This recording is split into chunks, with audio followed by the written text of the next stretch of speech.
everybody, and welcome back to my channel. And if you're new here, welcome. My name is Brianna and I'm a first-year medical student at a DO school. So today's video is actually going to be different from my usual weekly vlogs because it's actually Thanksgiving. So happy Thanksgiving, or happy late Thanksgiving, because by the time you see this, Thanksgiving will be over. So happy late Thanksgiving. This week is actually not a regular week of school, and although there is still a lot of work to get done, I don't have like my regular set of classes, and I'm going to be going home and seeing my family and my dog. So I really want to spend time with them instead of vlogging every single day. That's why I'm going to film this instead. Regardless, I think this is a really important video. Might be the most important video I ever post on my channel, at least in the foreseeable future. Thank you guys for watching. I encourage you to stick to the end if you have time, but no pressure. Do what you want. Let's talk about mental health in medical school. Everything that I'm going to be saying is going to be from my own experiences. So even if it seems like at times I might be generalizing, just please remember that everything I'm saying is based off of what I have been going through ever since I started medical school, and I'm not trying to speak on behalf of anyone else. I know that there's a lot of stigma around mental health.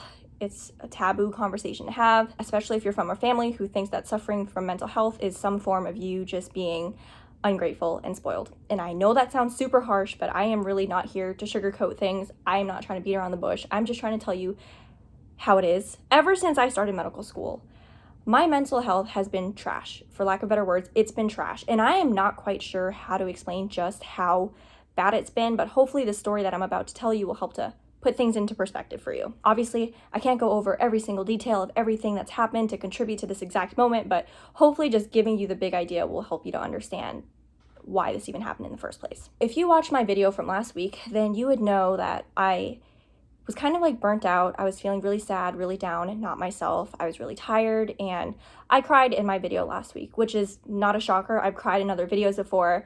You know, it just happens. You know, sometimes you get sad and you cry. But yesterday, I had a full-fledged panic attack. And when I say I had a panic attack, I seriously mean that I had a panic attack. It's the first one that I had in 4 months, and it's probably the worst one that I've ever had. I know that there are people, and you probably know of a few people, who just go around saying things like, oh, I'm so depressed. Oh, I think I had a panic attack. And they don't quite understand the magnitude of their words when they say things like that. I take this very seriously, and I would never, ever say that I had a panic attack unless I actually did. I am not trying to minimize the severity of the disease at all. So, oh my God, I'm already getting nervous. Okay, you might be thinking, well, what triggered the panic attack? And when I tell you, you're probably gonna think, what the hell is wrong with this girl? She is so dramatic. She completely overreacted. And if that's your reaction, then I totally get it. If you have ever had a panic attack before, then you'll understand why this happened to me in the first place. Yesterday, just like several days before, I was having a really hard time getting out of bed.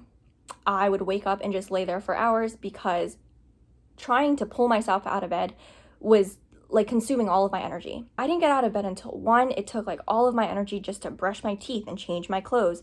So then trying to study afterwards felt impossible. And then I felt so guilty that I wasn't studying for my quiz.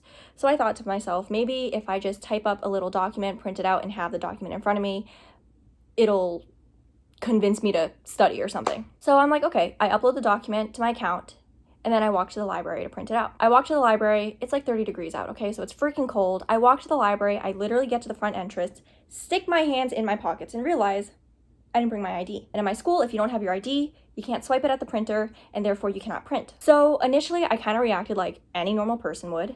And I'm like, damn, that's really inconvenient. How could you forget your ID? Now you have to walk all the way back. Like, that's so frustrating. But then like 10 seconds later, I just had this overwhelming feeling that I was about to lose complete control of myself. And I was like, holy, I'm about to have a panic attack in the middle of campus. And I was like, no, you cannot have a panic attack in the middle of campus. So I immediately try to start calming myself down. I'm like, it's fine. The walk was only 10 minutes. At least you got some fresh air. At least you got some exercise. You can always just walk back home and get your ID and come back. It's totally fine. So I'm trying to say all of these things to like re-ground myself, but I'm already tearing up. I'm walking home and I'm already tearing up. And I'm like, no, like you cannot have this panic attack in the middle of the road walking home. So I'm able to kind of hold it together until I get home. I walk in my house. I see my jacket. And I'm like, that's the jacket that has my ID. And I was gonna wear that jacket, but for whatever reason, I decided to stupidly choose this other jacket. So if I had just chosen to wear my normal jacket, I wouldn't have forgotten my ID. So I get even more frustrated with myself at that point. I grab my ID. I'm getting ready to leave to go back to school, and I just collapse to the floor, and bang, full-fledged panic attack right there. I start sobbing uncontrollably, hyperventilating. I cannot catch my breath. I can't get a word out. My whole body is shaking. My face starts going numb. My limbs start going numb. And I'm just like, this is really bad. Like, I have never had a panic attack this severe before. I felt like I was literally going to pass out. So I was like, okay, if something really bad happens to me, at least I want someone to know. So if needed, they can call for help. So I call my cousin Angelina. She has no context of what's going on. She just knows that out of the blue, my name is showing up on her phone. She picks up, and then she just hears me sobbing uncontrollably, hyperventilating. She's trying to ask me, like, what's wrong? Are you okay? Like, what's going on? And I'm trying to speak, but literally nothing is coming out of my mouth because I cannot form words. I'm just on the floor, and she's watching me through the phone, and I probably scared the crap out of her. Finally, all of a sudden, like, everything just starts coming out of my mouth, and I'm like, I hate it here. I'm so unhappy. I have nothing to be proud of. I'm so tired. I'm so burnt out. I'm so disappointed in myself. I am so depressed. I've never been like this anxious before. I am just so miserable. I just want out. I don't want to do this anymore because I can't do this anymore. And then a minute later, Eric walks into the house. He sees me laying on the floor crying, and his initial reaction is that I probably just hurt myself or something. But then he sees me like hyperventilating, and so he has to sit down with me for like 30 minutes just to ground me and to bring my body back to baseline. Moral of the story, I had a full-fledged panic attack because I forgot my ID at home. Like, I know that sounds ridiculous, but if you could really see me for what I was going through the last few months, then you would understand why forgetting my ID was just the final straw for me and why it was such a massive, massive breaking point. I've only been in medical school for 4 months, and I'm telling you, I don't understand how people can survive this, because medical school will like push, pull, twist, contort, do everything possible to destroy every single fiber of your being, yet people literally sign up for this. And not only do they sign up for it, they sign up to pay $500,000 to do this to themselves. And I am one of those people, which just completely blows my mind that I am paying all of this money to feel like I am suffering. To be completely transparent, I am not happy. I am like really dissatisfied, and I am so like depressed and miserable and disappointed, and I can't even enjoy anything that I'm learning because I am so constantly overwhelmed and so constantly stressed and feeling inadequate that I can't enjoy anything. If anything, I feel like I'm starting to resent the whole process. I feel like I personally try really hard to take care of myself, put my mental health first, take care of my body, take care of my spirit, and all of that. Yet somehow I still had that panic attack yesterday. And I know that some people might be thinking I'm being dramatic and I'm being ungrateful. And if you're thinking that, then there's nothing I can say to change your mind. And honestly, it's really not my job to try and change your mind, because it's not my job to say things that make you more comfortable with your own biases and your own misunderstandings. I'm here to make this video so that people understand why I'm always saying, I didn't get out of bed until noon today. I didn't get any work done today. I feel so unmotivated. I feel like I don't know anything. I don't know why I'm here. I feel like I don't deserve to be here. Because all of those things are a direct culmination of like my absolute unhappiness with where I am in life right now and what I'm putting myself through. Like, if you ask me, do I still want to be a doctor? Yeah, I do. Like, I can't wait to take care of patients and form these unique lifelong relationships with them. And I feel like once I am a doctor, I'm going to be a great doctor, and my patients are going to leave my office and think like, wow, Dr. Brianna Chang is amazing. Up until I get to that point, I just don't see how I can be happy with this process, because I really am like so miserable and I am not at peace with myself. I know that there are people who really struggle and they fail out. They fail out, and then they're willing to like redo the semester or redo the year to stay in here. And I am telling you, if I were to somehow fail, you could not pay me enough money to redo this semester, let alone the whole year. I will find something else that I'm good at, that I will enjoy, that I can make a living out of without digging myself into $500,000 of debt. Like, I will find something else, because I will not put myself through this again if I don't have to. Like, yes, I want to save lives and I want to take care of patients, but at the expense of what? Like, my mental health has literally plummeted.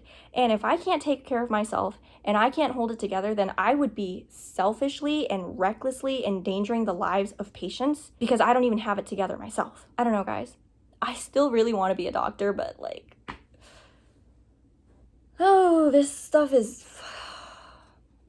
don't know, guys, it's just really hard. All I'm saying is that medical school will push your limits far beyond what you even thought you could handle, and it'll make you feel so miserable. And that's just the reality of it. At least for me. I know that there are students who really love what they do and they think medical school is fun. So I'm not trying to speak on their behalf or anything, but I'm just letting you know, like, I am not one of those students. I don't think this is fun. I don't enjoy every second of it. It's hard. And my intention is never to make you guys feel like, oh crap, like I can't do this. I don't want to go to medical school anymore. I'm not good enough. I am not trying to scare you. I am just trying to be honest with what I'm experiencing, because I never want to make medical school seem like it's rainbows and sunshine, because literally, guys, 90% of the time for me, it's hurricanes, tornadoes, tsunamis, just like pure disastrous storms all the time. But that's just me. I don't want to lie to you guys and make it seem like it's fun and easy, because it's not. At least not for me. Please remember that everything I'm saying is coming from my own experience, and I'm not trying to speak on behalf of anyone else. And I also want to say, I know that there are way worse things happening in the world right now. Me talking about my mental health plummeting in a very privileged position of being in medical school probably makes me seem so spoiled, so ungrateful, so close-minded, and I 1,000,000% understand where you're coming from, because sometimes I think about how dumb it is for me to be sad about something like this when there are people literally suffering in the world. I totally get that, but I also think it's important that I remind myself, and that we all remind ourselves, that just because there are worse things happening in the world doesn't mean that what we're feeling and what we're experiencing, what we're going through, is not valid and that it's not important, because, you know, it is. I'm aware that the world is suffering right now. And if I could single-handedly fix world hunger or homelessness or human trafficking or racism or mass incarceration, genocide, any of that, if I could fix any of that, I promise you, I would not be here making this video about being sad in medical school, because I would be doing something so much more like amazing. This is my reality. I am in medical school. I can't fix any of those things right now. So when I'm telling you that this is the stuff that's making me suffer right now, this is the stuff that's making me suffer right now. I just feel like it's really important to talk about mental health in medical school. I feel like not a lot of people talk about it, but there's a lot to be said about it. So therefore, I made this video so that I could be the one to say something about it. Thank you guys so much for watching this video. I hope you guys liked it or learned something from it or could relate to it or found it meaningful or worthwhile in any way at all. I appreciate every single one of you. Again, I am not trying to scare you out of going to medical school. I am just trying to tell you what I'm going through. Looking back on some of my vlogs, I know I seem like I'm like happy and bubbly, and I am. I don't record the clips of me laying in bed for hours. I don't record all of the clips of me crying, and I don't record the clips of me standing in the shower for prolonged periods of time, because I don't want to like get out and start doing work. I just thought it was important for me to make this clip and let you guys know what I'm really going through. Happy late Thanksgiving. Please, please, please take care of yourselves, and I will see you guys in the next video.